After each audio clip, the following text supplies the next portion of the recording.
नमस्कार। हम पढ़ रहे हैं बाबा साहेब भीमराव अम्बेडकर की लिखी किताब शूद्र कौन थे। इस पुस्तक में उन्होंने शूद्र कौन थे, क्या वे क्षत्रिय तो नहीं थे, शूद्र थे या उन्हें बनाया गया, यह वर्ण क्या है, जैसे सवालों का जवाब दिया है।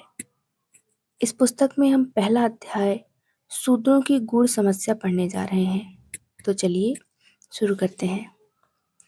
वे लिखते हैं, यह बात प्रत्येक व्यक्ति जानता है कि शूद्र भारतीय आर्यों के समाज का चौथा वर्ण है, किंतु यह जानने की कोशिश कुछ ने ही की कि शूद्र कौन थे और वे चौथा वर्ण कैसे बने।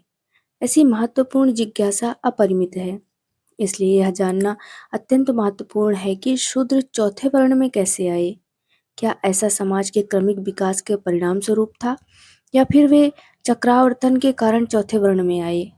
यह जानने के लिए कि शूद्र कौन थे और वे चौथे वर्ण में कैसे आए, हमें सबसे पहले भारतीय आर्य समुदाय की चातुर्य वर्ण व्यवस्था की व्युत्पत्ति की जानकारी करनी आवश्यक है। चातुर्य वर्ण व्यवस्था की व्युत्पत्ति की जानकारी हमें ऋग्वेद के 10वें मंडल के 19वें मंत्र, जिसे पुरुष कहते हैं, से आरंभ करना होगा। इस मंत्र में कहा गया है, सर्वप्रथम वेदों के विचारों को देखा गया। पहला, पुरुष के 1,000 शीश है, 1,000 चक्षु, 1,000 चरण है। वह सर्वत्र परिपूर्ण है, व्यापक है और उसने 10 अंगुल की परिधि में संपूर्ण ब्रह्मांड को ग्रहण कर रखा है। दूसरा, पुरुष स्वयं संपूर्ण है, जो वर्तमान भी है और भावी भी है। वह अमरत्व है, बीच से उसका विस्तार होता है। तीसरा, ऐसी है जिसकी महानता है और पुरुष इससे भी श्रेष्ठ है। सारी सृष्टि उसका चतुर्थांश है और उसका 3/4 अविनाशी अंश अंतरिक्ष में है। चौथा, अपने 3/4 अंश से पुरुष ऊपर उठा और उसका 1/4 अंश यहाँ पुनः प्रादुर्भूत हुआ है, फिर वह सर्वत्र विलीन हो गया, उन सभी खाद्य और अखाद्य पदार्थों में।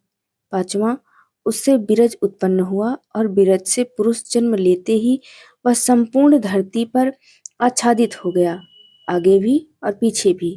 छठवां, वह जब देवताओं ने पुरुष की आहुति से यज्ञ किया तो बसंत उसका घी, ग्रीष्म ईंधन और शरद समिधा हो गई। सातवां, आरंभ में जन्म लेने वाले पुरुष को उन्होंने यज्ञ की दुर्वा पर बलि चढ़ा दिया। देवताओं, साध्यों और ऋषियों ने उससे यज्ञ किया। आठवां, उस विश्वव्यापी यज्ञ की हवि से दही और घृत उत्पन्न हुए, इससे वे पक्षी और पशु, जंगली तथा पालतू उत्पन्न हुए। नौवां, उस विश्वव्यापी यज्ञ से ऋग्वेद और सामवेद की ऋचाएं निकली और यजुर्वेद के मंत्र निकले। 10वां, उससे अश्व निकले और 2 जबड़ों वाले सभी पशु उत्पन्न हुए, गाय उत्पन्न हुई और उसी से भेड़ बकरी भी निकली। 11वां, जब देवताओं ने पुरुष को विभाजित किया तो उसे कितने भागों में बांटा, उसका मुख क्या था, उसकी भुजाएं क्या थी, उसकी जंघाएं क्या थी और उसके चरण क्या थे। 12वां, ब्राह्मण उसके मुख, राजन्य उसकी भुजाओं, वैश्य और उसकी जंघाओं तथा शूद्र उसके पैरों से उत्पन्न हुए।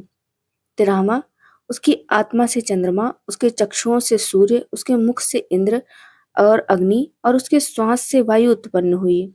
14वां, उसकी नाभि से वायु निकली, उसके मस्तक से आकाश, उसके चरणों से धरती, उसके कानों से 4 दिशाएं बनी।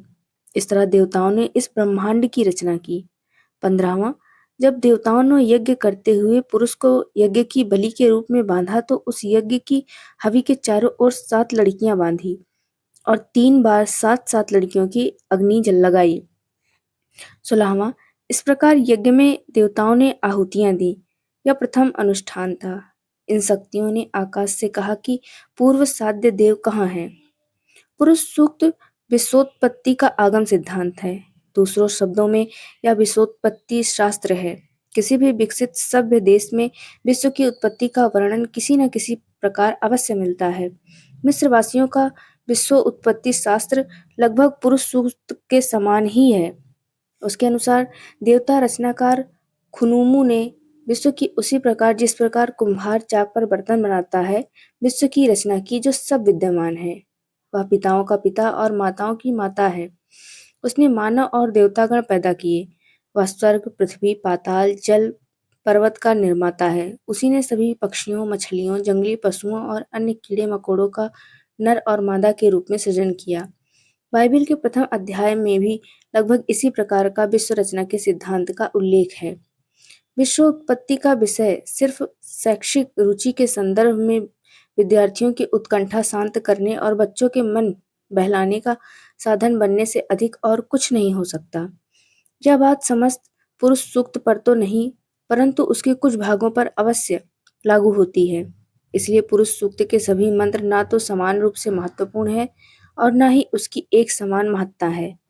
मंत्र 11 और 12 एक ही श्रेणी के हैं और शेष मंत्र दूसरी श्रेणी के हैं। मंत्र 11 और 12 को छोड़कर शेष मंत्रों को शास्त्रीय महत्व का माना जा सकता है। ना तो कोई उन पर विश्वास करता है, ना ही हिंदू उन्हें याद करता है। लेकिन मंत्र 11 और 12 के विषय में ऐसा नहीं है। प्रत्यक्षतः ये मंत्र सिवाय इसके कुछ नहीं बताते कि चातुर्य वर्ण अर्थात ब्राह्मण या पुजारी, क्षत्रिय या सिपाही, वैश्य या व्यापारी तथा शूद्र अथवा नीच उत्पत्ति सृजनकर्ता के शरीर से किस प्रकार हुई। तथ्य तो यह है कि इन मंत्रों का ब्रह्मांड की अद्भुत घटना की व्याख्या के रूप में नहीं समझा जाता है। यह स्वीकार कर लेना भयंकर भूल होगी कि वे भारतीय आर्यों द्वारा केवल रचनात्मक की सहज काव्य कल्पना ही माने गए हैं। वे सृजनकर्ता के उस अनिर्वाच्य निर्देश के रूप में माने गए हैं जिसमें कि पुरुष सूक्त में वर्णित चातुर्य वर्ण व्यवस्था को सामाजिक संरचना माना जाए। पुरुष का यही कथ्य है। इन मंत्रों की रचना में प्रयुक्त भाषा न्याय संगत नहीं है, परंतु यह सत्य है कि परंपरा के अनुसार मंत्रों की ऐसी व्याख्या की जाती है। फिर भी यह कहना कठिन है कि पारंपरिक मंत्र रचना पुरुष सूक्त के सृजनकर्ता के आशय अर्थ के अनुरूप नहीं है। पुरुष सूक्त के मंत्र 11 और 12 विश्व उत्पत्ति का वर्णन मात्र नहीं है, वे समाज के विशेष विधान का ईश्वरीय आदेश है। पुरुष सूक्त द्वारा निर्धारित समाज के गठन को चातुर्य वर्ण व्यवस्था कहा गया है।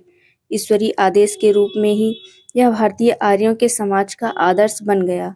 चातुर्य वर्ण व्यवस्था का यह आदर्श भारतीय आर्य समुदाय का आरंभिक समाज इसी सांचे में ढल गया, जिसमें भारतीय आर्य समुदाय का एक विचित्र और विशेष स्वरूप बना। भारतीय आर्य समाज द्वारा सिरोधार्य चातुर्य वर्ण की आदर्श व्यवस्था उसके लिए न केवल असंदिग्ध ही है, बल्कि यह अवर्णनीय भी है। इसका भारतीय आर्य समाज पर गहरा और अकाट्य प्रभाव रहा है।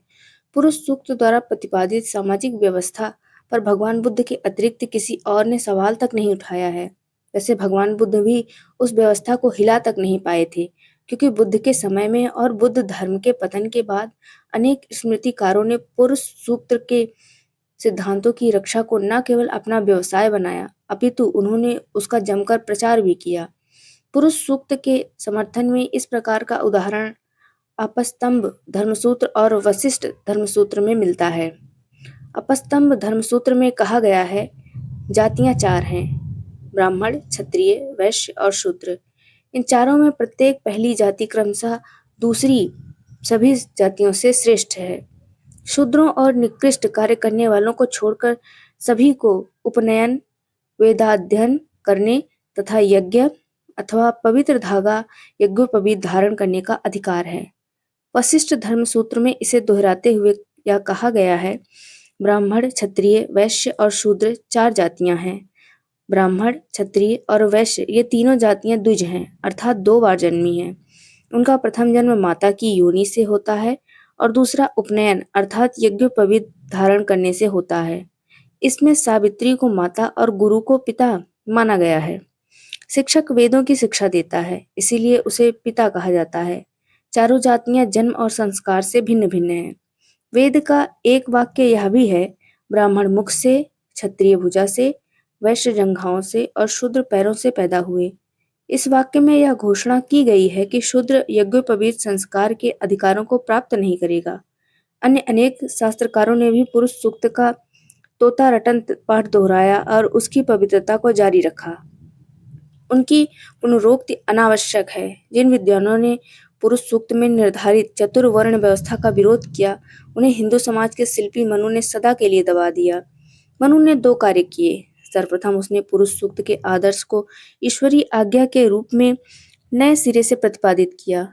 उसने कहा कि संसार की समृद्धि के लिए ईश्वर ने ब्राह्मण को अपने मुख से, क्षत्रिय को भुजाओं से, वैश्य को जंघाओं से और शूद्र को पैरों से पैदा किया है। इस तरह ब्राह्मण, क्षत्रिय और वैश्य द्विज वर्ण है, अर्थात इनका जन्म 2 बार होता है और शूद्र का केवल एक बार ही जन्म होता है। इस प्रकार मनु ने अपने पूर्ववर्ती शास्त्रकारों का अनुसरण किया।